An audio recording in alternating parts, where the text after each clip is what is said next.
ஏத்தனி நெட்வொர்க்கில் கிட்டத்தட்ட வந்து பார்த்திங்க அப்படின்னா 3 அப்டேட் வந்து கொடுத்துருக்காங்க. அதில் ஃபஸ்ட் அப்டேட்டாக நம்ம என்ன பார்க்க போகிறோம் அப்படின்னா, இதில் நம்ம மைண்ட் பண்ணி ஜெம்ஸாக மைண்ட் பண்ணி ஏத்தா கன்வெர்ட் பண்ண அந்த ஏத் காயினை வச்சு பார்த்திங்கன்னா ஸ்டேக் பண்ணி நம்ம வந்து ரிவார்டை ஏர்ன் பண்ணிக்கலாம் அப்படின்னு வந்து சொல்லியிருக்காங்க. ஸோ அதை எப்படி நம்ம வந்து ரிவார்டை ஏர்ன் பண்ணலாம் அப்படின்னா, பொதுவாக இந்த ஸ்டேக் அப்படிங்கிறது எனக்கு ரொம்பவே பிடிக்கும். ஏன்னா எக்ஸ்ட்ராவாக ரிவார்ட் கொடுப்பாங்க இல்லையா, அதுக்காக தான். கீழே வாலெட் பட்டன் இருக்குது இல்லையா, அதை கிளிக் பண்ணிக்கோங்க. கிளிக் பண்ணதுக்கு அப்புறமா அந்த ஸ்டேக்குங்கிற ஒரு பட்டன் இருக்கும், அதை கிளிக் பண்ணிக்கணும். ஸோ இந்த இடத்துல நான் எதுவுமே வந்து இப்போதைக்கு ஸ்டேக் பண்ணது கிடையாது. இதுக்கு மேலே வந்து ஸ்டேக் பண்ண போகிறேன். ஸோ இதில் வந்து ஒரு 2 கேட்டகரி கொடுத்து வச்சுருக்காங்க.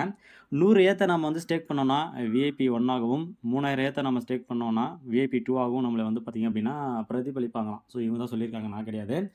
ஸோ இப்போ வந்து பார்த்தீங்கன்னா இதில் ஆல்மோஸ்ட் வந்து 27,888 பேர் வந்து பார்த்தீங்கன்னா பார்ட்டிசிபேட் பண்ணியிருக்காங்க. அண்டு கீழே வந்து பார்த்திங்க அப்படின்னா எவ்வளோ ஏத்து வந்து சென்ட் பண்ணியிருக்காங்க, அதாவது ஸ்டேக் பண்ணுறதுக்காக சென்ட் பண்ணியிருக்காங்கன்னு வந்து பார்த்திங்கன்னா கொடுத்துருக்காங்க. ஸோ இப்போ சிம்பிளாக நம்ம வந்து வியூ டீட்டெயில்ஸ்னு கொடுத்தோம் அப்படின்னா, இங்கே வந்து ஒரு ஆல்மோஸ்ட் ஒரு 3 பேக்கேஜ் இருக்குதுன்னு நினைக்கிறேன். சாரி, 4 பேக்கேஜ் இருக்குது.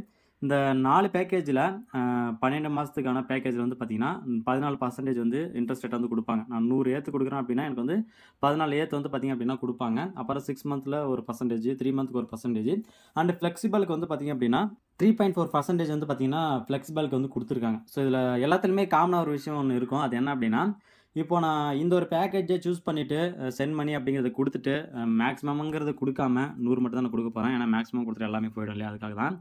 ஸோ இப்போ கொடுத்தோம் அப்படின்னா எனக்கு வந்து ரிவார்டுங்கிறது 13.88 வந்து எனக்கு கொடுப்பாங்க. என்றைக்கு அப்படின்னா செட்டில்மெண்ட் டேட்டுங்கிறது 2025 பிப்ரவரியில் 25 வந்து அந்த ஒரு ஏத்து வந்து எனக்கு வந்து பார்த்திங்கன்னா கொடுப்பாங்க. பட் இதில் வந்து நான் அதுக்கு முன்னாடியே வித்ட்ரா பண்ணணும்னு நினச்சேன்னா, அதாவது ஸ்டேக் பண்ணியிருக்கிறத எனக்கு வேணாம்ப்பா, இப்போ எனக்கு வந்து கொடுத்துருங்க அப்படின்னு சொல்லிட்டு வேணும்னு சொல்லி வித்ட்ரா பண்ணேன் அப்படின்னா 10% வந்து பார்த்திங்க அப்படின்னா டெபாசிட் அமௌண்ட்லேருந்து பிடிச்சிப்பாங்க. ஸோ எப்படி பார்த்தாலுமே செட்டில்மெண்ட் டேட்டுக்கு முன்னாடியே நான் வித்ட்ரா பண்ணிட்டேன் அப்படின்னா இதில் 10% வந்து இந்த டெபாசிட் அமௌண்ட்டில் அவங்க வந்து பிடிச்சிப்பாங்க, அதாவது ஃபீஸை வந்து பிடிச்சிப்பாங்க. ஸோ ஆல்மோஸ்ட் எப்படி பார்த்தாலுமே வந்து பார்த்திங்க அப்படின்னா கடைசி வரைக்கும் விட்டால் மட்டும்தான் எல்லா பேக்கேஜ்லையுமே வந்து ப்ராஃபிட்டுங்கிறது வந்து கிடைக்கும், அதாவது அந்த ரிவார்டுங்கிறது வந்து கிடைக்கும். அதுக்கு முன்னாடியே நீங்கள் வித்ட்ரா பண்ணிட்டீங்க அப்படின்னா ஜஸ்ட் வந்து ஒரு 4% தான் இதில் வந்து எனக்கு ப்ராஃபிட்டாக ரிவார்டாக வந்து கிடைக்கும். ஏன்னா 10% அப்படிங்கிறது நான் 100 ஏத்தை வந்து இது பண்ணுறேன்னு வச்சுக்கோங்களேன், 100 ஏத்தை வந்து ஸ்டேக் பண்ணிட்டேன். ஸோ இப்போ அதுக்கு அந்த செட்டில்மெண்ட் டேட்டுக்கு முன்னாடியே வித்ட்ரா பண்ணிட்டேன் அப்படின்னா 10 போயிடும். ஸோ இப்போ எனக்கு 14%ங்கிறது ஒரு 14 ஏத்து, 13 ஏத்து வந்து கொடுக்குறாங்கன்னா ஆல்மோஸ்ட் வந்து ஒரு 103 ஏத்து இருக்கும். அப்போ எனக்கு வந்து ப்ராஃபிட் எவ்வளோ இருக்கும் அப்படின்னு பார்த்தீங்கன்னா வெறும் 3 ஏத்தா மட்டும்தான் இருக்கும். ஸோ நான் ஃபைனலாக அந்த செட்டில்மெண்ட் டேட் வரைக்கும் இருந்து வெயிட் பண்ணி நான் இதை பண்ணேன் அப்படின்னா மட்டும்தான் எனக்கு வந்து முழு ப்ராஃபிட் வந்து பார்த்திங்க அப்படின்னா ரிவார்டாக கிடைக்கும். அப்படி இல்லைனா நம்மளுக்கு லாஸ் தான். நீங்கள் டிசைட் பண்ணுங்கள் எந்த பேக்கேஜை சூஸ் பண்ணணும்னு சொல்லிட்டு. நான் சூஸ் பண்ண பேக்கேஜை சூஸ் பண்ணிங்க அப்படின்னா இடையில வித்ட்ரா பண்ணணும்னு நினச்சிங்கன்னா கண்டிப்பாக அந்த 10% ஃபீஸ் வந்து டெபாசிட் அமௌண்ட்டில் ஏத்தில் பிடிச்சிடுவாங்க. அதுக்கு தயாராக இருந்தீங்கன்னா நீங்கள் வந்து அதை சூஸ் பண்ணிக்கலாம். அப்படி இல்லைனா 3 மந்த் பேக்கேஜ், ஃப்ளெக்சிபிள் பேக்கேஜ்னு சொல்லிட்டு 2 இருக்குது. அதை யூஸ் பண்ணிக்கிட்டிங்கன்னா அந்த வேலிடிட்டி முடிஞ்சு, அதாவது அந்த ஏத்து காயினை லிஸ்ட் பண்ணுறதுக்கு முன்னாடியே வேலிடிட்டி முடிஞ்சு நம்மளுக்கான அந்த இன்ட்ரெஸ்ட் ரேட் வந்து பார்த்திங்க அப்படின்னா அப்டேட் ஆகிடும். ஸோ அவ்வளோதான் இந்த ஃபஸ்ட் அப்டேட்டு. ரெண்டாவது அப்டேட் என்ன அப்படின்னா, ஒரு ஜெம்ஸுக்கு வந்து பார்த்திங்க அப்படின்னா 50 லயன் டோக்கன் வந்து கொடுத்துட்டு இருந்தாங்க. பட் இப்போது மார்ச் எண்டில் வந்து பார்த்திங்க அப்படின்னா ஒரு ஜெம்ஸுக்கு 150 லயன் டோக்கன் வந்து பார்த்திங்கன்னா கொடுப்போம் அப்படின்னு சொல்லியிருக்காங்க. அண்ட் கூடிய சீக்கிரம் மேலே வந்து இந்த ஒரு டோக்கன் வந்து லிஸ்ட் பண்ணுறோம் அப்படின்னு வந்து பார்த்திங்க அப்படின்னா சொல்லியிருக்காங்க. ஸோ இதனுடைய ப்ரைஸ் என்னவாக இருக்கும் அப்படின்னு பார்த்தீங்கன்னா, இதை வந்து நம்ம ஐஸ் காயின் வந்து ஒரு டோக்கனை லான்ச் பண்ணாங்க. ஸோ அவங்களுடைய ஓன் டோக்கனை ஸ்னோ அப்படின்னு சொல்லிட்டு லான்ச் பண்ணாங்க. ஸோ அதனுடைய ப்ரைஸ் வந்து பார்த்திங்க அப்படின்னா பெருசாக வந்து அதிகமாக இருக்காது. ஏன்னா எப்போவுமே காமனாக இந்த மீம் காயின்ஸ் எல்லாமே வந்து பார்த்திங்க அப்படின்னா அதிகமான வேல்யூவில் வந்து லிஸ்ட் பண்ண மாட்டாங்க. ரொம்ப ரொம்ப கம்மியான வேல்யூவில் தான் வந்து பார்த்திங்கன்னா லிஸ்ட் பண்ணுவாங்க. ஸோ ஓரளவுக்கு நம்மளால் வந்து பார்த்திங்க அப்படின்னா இது நல்லாவே ரீச் ஆகிட்டு நிறைய பேர் பை பண்ணாங்க அப்படின்னா கண்டிப்பாக நம்மளுக்கு வந்து ப்ராஃபிட் அப்படிங்கிறது வந்து கிடைக்கும். பட் இதோடைய வேல்யூ வந்து பார்த்திங்க அப்படின்னா $1 இல்லைனா 10 சென்ட்ஸோ இல்லைனா 50 சென்ட்ஸோ வந்து பார்த்திங்க அப்படின்னா லிஸ்ட் பண்ணுறதுக்கு வாய்ப்பு இருக்காதுன்னு தான் நான் நினைக்கிறேன். மூணாவது அப்டேட் என்ன அப்படின்னா, எகைன் நம்மளுடைய ஹார்வெஸ்ட் ரேட்டை வந்து 4000% வந்து பார்த்திங்க அப்படின்னா பூஸ்ட் பண்ணுறது தான்.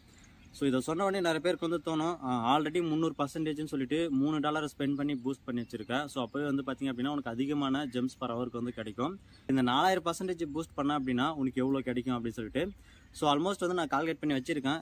எவ்வளோ அப்படின்னா பர் ஹவருக்கு 72 ஜெம்ஸ் கிடைக்கும். ஒரு நாளைக்கு வந்து பார்த்திங்க அப்படின்னா 1600 ஜெம்ஸ் கிட்ட கிடைக்கும்.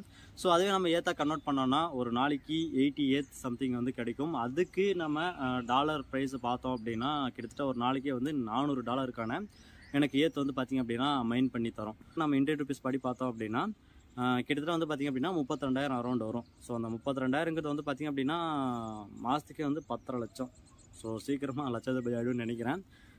பட் ஜஸ்ட் இது ஜோக்கிங் தான். உண்மையாக வந்து பார்த்திங்க அப்படின்னா இந்த அளவுக்கு பூஸ்ட் பண்ணுறது வர்த்தா இல்லைன்றது எனக்கும் தெரியல. ஏன்னா ஆல்மோஸ்ட் அவங்க வந்து அந்த சொன்ன ப்ரைஸ்லேயே இன்க்ரீஸ் பண்ணிட்டாங்க அப்படின்னா கிட்டத்தட்ட இது யூஸ் பண்ணுறவங்க எல்லாருமே வந்து பார்த்திங்க அப்படின்னா மிகப்பெரிய பணக்காரங்களாக தான் இருப்பாங்க இதை லிஸ்ட் பண்ணும்போது. ஸோ அதனால தான் வந்து பார்த்திங்க அப்படின்னா இது உங்களுடைய ரிஸ்க். இந்த 4000% பூஸ்ட் ரேட்டை நீங்கள் வந்து இன்க்ரீஸ் பண்ண போகிறீங்க, $30 ஸ்பெண்ட் பண்ணி இன்க்ரீஸ் பண்ண போகிறீங்க அப்படின்னா இது முழுக்க உங்களுடைய ரிஸ்க்காக உங்களுடைய ஒரு டிசிஷனாக எடுத்து பண்ணுங்கள். பட் என்னால் சீக்கிரமாக படத்தை அரேஞ்ச் பண்ண முடிஞ்சுது அப்படின்னா கண்டிப்பாக நான் வந்து பூஸ்ட் பண்ணிவிட்டு இதுக்கான வீடியோவை நான் வந்து போடுறேன். ஸோ எதுக்காக அப்படின்னா உங்களை ஃபோர்ஸ் பண்ணுறதுக்காகலாம் கிடையாது, இதை நான் பண்ணேன் அப்படின்னு சொல்லிட்டு தெரியப்படுத்துறதுக்காக தான், வேறு எதுக்காகவும் கிடையாது. ஸோ நீங்கள் இந்த அப்டேட்டை பற்றி என்ன நினைக்கிறீங்க அப்படின்னு சொல்லிட்டு மறக்காமல் கமெண்ட் செக்ஷன் லீவ் பண்ணுங்கள். ஏதாச்சும் டவுட் இருந்துச்சு அப்படின்னா இன்ஸ்டாகிராம் ஹேண்டல்லையும் கொடுத்துருக்கேன், அங்கேயும் நீங்கள் போய்ட்டு காண்டாக்ட் பண்ணலாம். தேங்க்ஸ் ஃபார் வாட்சிங்.